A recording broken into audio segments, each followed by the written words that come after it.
grab a seat. I'm not sure if who's squeaking there, but it's not me. Welcome, first of all, to ManageFusion. Nice to have you guys here. And yeah, it is nice to be here. And we'd like to ask you a few questions about how the industry is going, what the market looks like, and maybe, Michael, I'll ask you to check your email there. Notes. Notes, really? So I can sound intelligent. Really? Okay, all right. That's how you do it. That's how I do it. I like to surprise people. Yeah, not bad. So, tell us, I'd like to hear what you've been working on. What are the kind of hot topics in the industry? What your clients are coming and asking you about? You know, I'd have to say that if anything significant has happened over the past few years as far as IT is concerned, it's that it's become too important to be left in the hands of IT people alone anymore. Really? And you're saying that to a bunch of IT guys here? Yes, I am. Yes, I am. The business people are taking a larger role in IT because it's become more critical to them. We surveyed about 4,600 people a few months ago, and we asked them what their business goals were. The top 5 goals, 4 of them are growth, 1 of them is cost reduction. So they have specific plans for IT. They want IT to make them more productive. They want IT to make the enterprise more agile and responsive, and they want to take costs out of the equation. So not only that, Michael, it's a matter of, to paraphrase somebody else in the industry, users. Yes. It's all about users. That's right. Interesting. So you say cost reduction is a part of that, but growth is even a larger driver. That surprises me in the economy today, and when talking to these folks, whether we're actually going to get additional headcount to these things. Oh, well, that speaks to some of the other findings we made. You know, one of the big concerns people have is finding good talent. And 2 of their other big concerns are worry about a recession and worried about economic volatility. So when you tie those things together, the business wants to grow, but they don't want to spend any money doing it. I mean, what's the solution to that? I'm hoping it's tools like it's IT and automation of IT tasks. Automation.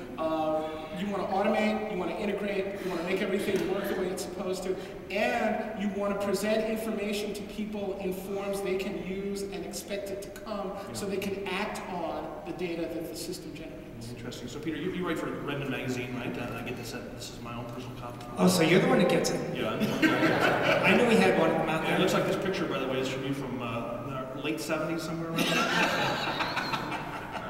In 19 Mumble. All right, very good.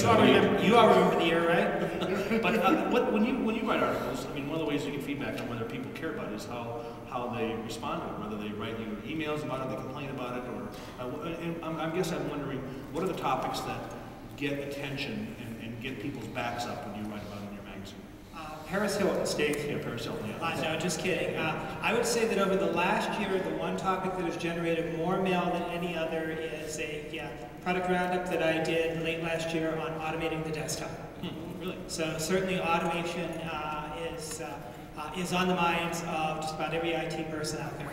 And give me an example of what you discussed in that article on automating the desktop. What are the things that drive people crazy, or that you're thinking that they're willing to spend money on? Security and support. Those are good topics. Yeah, that ties directly to the stuff we're finding too. You know, we find that when we ask people what the top business pressures driving IT are, business alignment, speed of implementation, complexity, and software upgrades and infrastructure upgrades. And those things all speak directly to automation, virtualization, all that stuff. Yeah, we're going to show some pretty cool stuff on our workflow technology, and it seems to me that one of the underlying shifts I'm kind of feeling in the market is that people have to drive process across the business to solve these IT problems. They're not sitting in silos so much as maybe they were before. But one of the questions I have with all these guys that are in the audience, do they have the power to drive these processes across multiple parts of the organization? That's seriously, get into somebody's HR database, or somebody to talk to a financial database or an analyst. That's something that maybe that we haven't traditionally been able to do. But you know, the IT people don't need the power. All they need is the ability to form teams. They got to learn from their marketing and sales colleagues. If you look at the green power issue, for example, power and cooling, that's often the first time IT people and facilities people have even spoken to one another. But you can't solve the problem unless they're both on the team. Similarly, if you're going to do something with IT to make it run the business better, you got to get support from senior management. You got to get the line of business people involved, and often the IT people have to lead that charge, I think. And to do that, Michael, they need negotiating skills, people skills, organizational skills, the softer skills of business in addition to IT. Right, all those things IT people are known to have for so long. So the good news is, these IT guys, all right. So what you're suggesting is rather than take that next C# course or program, go to a business business class or work in your public speaking or something like that? I mean, what advice would you give to these 1,500 people in the audience about what they should do to ramp up their career given these changes? If you can talk about the business impact of IT to a line of business owner, you're halfway to winning the discussion. Yeah. It's called information technology for a reason. Yeah. The information comes first. The technology just enables access to that information. And like Peter said, it's about the users. And at the end of the day, the CEO is a user, the CFO is a user, every line of business leader is a user. If you think about the users first and keep in mind what the business is trying to do and frame everything you do in those terms, you'll get there. Fantastic. You guys are going to be here for the rest of the week. I know tomorrow you're doing a panel during the lunchtime, right? You're going to sit up there with a couple other editors and stuff and talk through some of these pieces. I want to make sure people go to that. I go thank you, Jeff, for the shameless plug. And we're going to have that Scotch guarded, let me tell you that right now.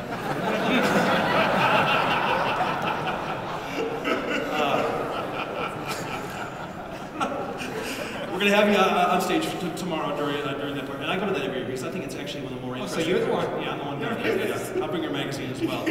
So I want to make sure people don't miss that. But a couple of quick questions, and then we'll get over to our friends at Intel.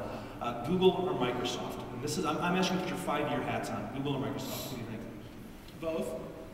Microsoft's not going away, okay. But Google is going to be right up there with them. So if they buy Yahoo, they might go away, but I don't see that happening. Okay.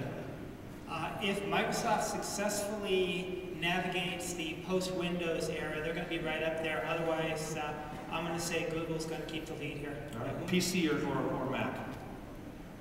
I'm a PC guy. I'm sorry. I started my career as a Mac, but I could never make any money off it, so I'm a PC guy. Right. That's why you went to journalism, because that's where the money is, right? Yeah. Well, I live in Northern California for the past 30 years, so naturally I'm bi-computational. Really? Yeah. That's all the time we have.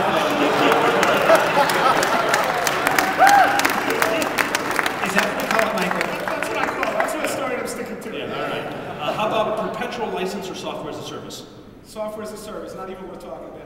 Really? So you think that in the next 5 years, people are going to buy their applications delivered as a service as opposed to perpetual license? I'll go further. I think people are going to stop buying applications. I think what they're going to buy are service level agreements.